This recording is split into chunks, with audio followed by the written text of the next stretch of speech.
In most countries, physical currency represents total solvency. Handing over cash completes a transaction immediately, granting the buyer full ownership without further obligation. Stacks of $100 bills like these are a global signal of financial strength and immediate liquid power.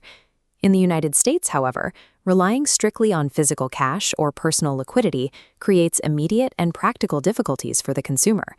Within the American financial landscape, a credit card functions as a necessary administrative tool for standard participation in the economy. Attempting to navigate modern commerce without this specific instrument often results in exclusion from standard services. Using cash in the U.S. introduces a series of logistical obstacles that do not exist for the institutional credit user. This process begins with foundational identity. In the U.S., a consumer's standing is measured by their credit score rather than their current bank balance.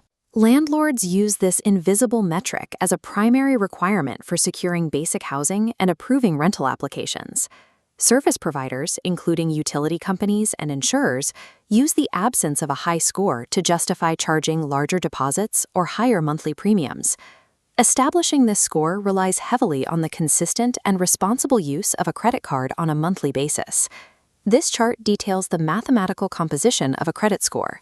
35% of the total calculation is based solely on your history of making regular, on-time payments. Participation in the American economy is validated through the proven management of institutional debt. Beyond identity, credit cards provide a secondary layer of operational security during daily transactions. Federal laws in the United States mandate specific fraud protections for credit cards that are not standard for debit cards. When a debit card is scammed, the funds are removed directly from the user's personal checking account, leading to an immediate loss of liquidity. Recovering those personal funds involves a lengthy bank investigation that can take weeks to resolve, during which the money remains inaccessible. When a credit card is compromised, the consumer simply reports the incident. The bank removes the charge, and the consumer's personal savings remain untouched.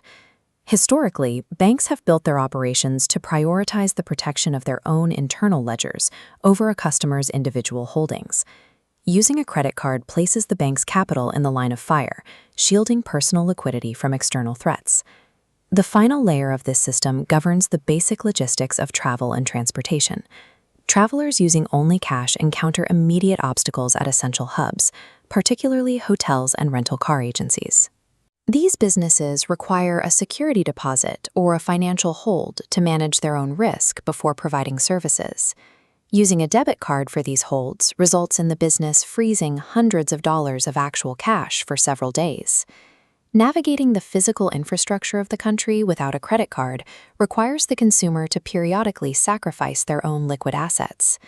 Identity, security, and movement combine to form a singular, designed ecosystem. This three-tiered structure represents an overarching architecture built to reward those who use institutional credit.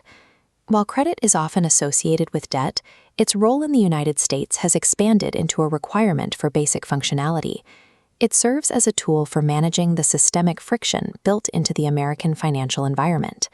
Ultimately, the modern credit card facilitates your access to the foundational operating systems of the entire United States.